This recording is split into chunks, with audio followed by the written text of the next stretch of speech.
Well, I know that you have written a lot, both prior to college and studying afterwards, both in the genealogy world as well as the fiction world. I would love to know a little bit more around what drew you to fantasy specifically. Oh, well, I was, as a child, the only books I would read were the Hardy Boys.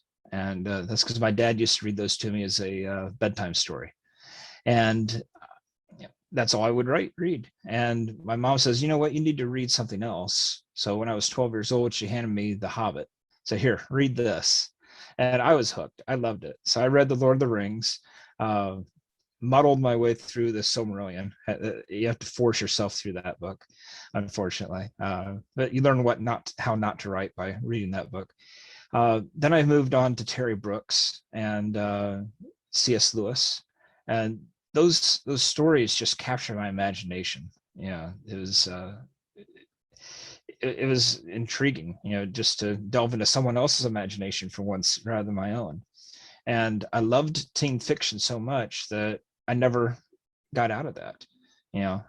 When Harry Potter was released, I age myself here, but I was in my mid-20s, and I loved it. I love the book, and bought them all. I stood in line on opening day when they were released at Walmart, and fought everybody when they brought the pallet out.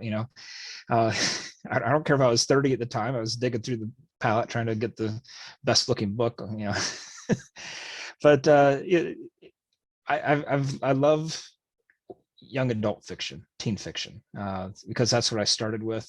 So when I write, they say write what you know.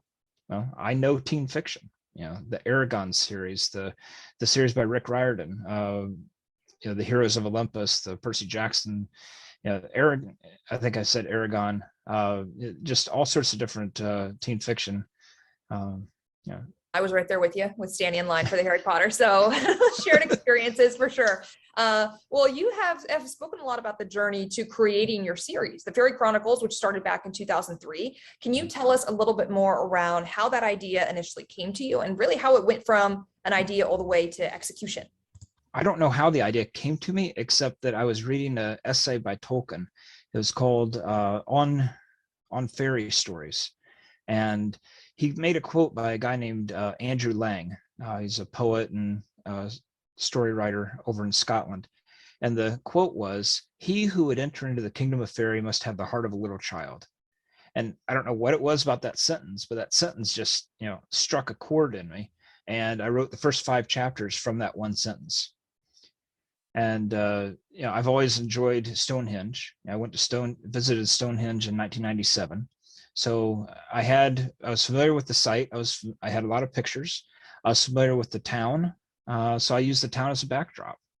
And you can actually go on Google Maps and follow my characters on Google Maps as you're reading the book, especially when they're in the on Earth, at least.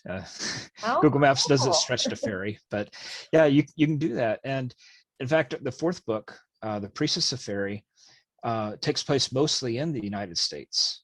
So you can travel from New York to Arizona to Nevada, out to California. You can travel through all of these different areas on the map and pinpoint them. And that's actually what gave me one of the ideas for a buried spaceship at Wright-Patterson Air Force Base. If you look at Google Maps, there's a big area of their grassy area that the grass is dead, and it's in the form of a spaceship. I'm not saying there's a spaceship buried underneath there, but it's interesting. It's like hard to explain that away, for sure. It is. It's hard to explain why there's a road that goes through that dead area that isn't straight, that has to curve all through the area. I agree. It's why is there just a single building surrounded by barbed wire that has no roads in or out of it? Again, a lot of questions, no answers, of course. So I incorporate that into my book. Anything that doesn't have an answer, I'll give it a fantasy answer. But so getting back to your question, I started with the Fairy Chronicles, and when it ended, I finished writing it in 2006, and got a editor from Edge Publishing, I believe it was, and she's more of a copy editor, I think. She rewrote my book for me. I wasn't allowed to have any input on it. When I tried to have input on it, she said, "You're paying me to do this, so basically shut up and take the edits." So I did, because I figured, she's working for a publishing company, she knows what she's doing. She destroyed the book. I got 107 rejections, and I gave up. I gave up for 6 years until I was talking with a friend I'd met at a radio station, and she knew someone who was an editor. She says, "Why don't you give your story to this editor and have her try it?" So I gave it to her, not thinking anything about it. And she re-edited the book and gave me pointers and let me, offer my imagination to it. And when we did that, it actually was a decent book. So 2012, I went to publish it, and my cousin had published a book, so I just looked at whatever her publisher was, and it was a company called Publish America. I contacted them, and boom, they said, "Hey, I want your book." What I didn't realize is it was a vanity publisher, and a vanity publisher is a company that makes you pay for everything. You have to pay for the editing, you have to pay for the cover, you have to pay for the copyright, you have to pay for the publication, you have to pay for the marketing, blah blah blah. Everything, every little piece of the process, you have to pay for. So they nickel and dime me to death. They kept my rights for 5 years, and finally they gave my rights back to me a month before they went bankrupt.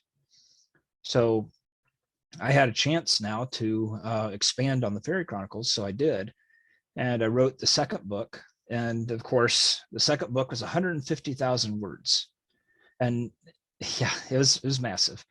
And a lot of the agents, they told me the book's just too long for your genre. I said, well, J.K. Rowling wrote the Deathly Hallows. That was 200,000 words. Their response was, "You're not J.K. Rowling." They said, once you have a following of J.K. Rowling, you can write a 200,000 word book too. But right now you have to follow the rules. So I split the book into two, and that became the Soul Stones of Fairy and the Half-Blood of Fairy. And then the next year I wrote the Priestess of Fairy and concluded the series. It was a long process, and unfortunately, because I went with that vanity publisher, no publisher wanted to touch the rest of the books because they wanted to have access to the full series. And even though I got my rights back, they're afraid of getting sued by Publish America, so nobody would touch it. So I had to rebrand the series and rename. The books were originally called Brander, Pangari, Lamia, and Swansa, and I renamed those then to be the Scions of Fairy, the Soul Stones of Fairy, the Half-Blood of Fairy, and the Priestess of Fairy. But still, the people I submitted it to, they knew the story was the same, even though the title was different, and it wasn't meant to be. So I published it on my own with lulu.com because it was the best self-publisher I could find.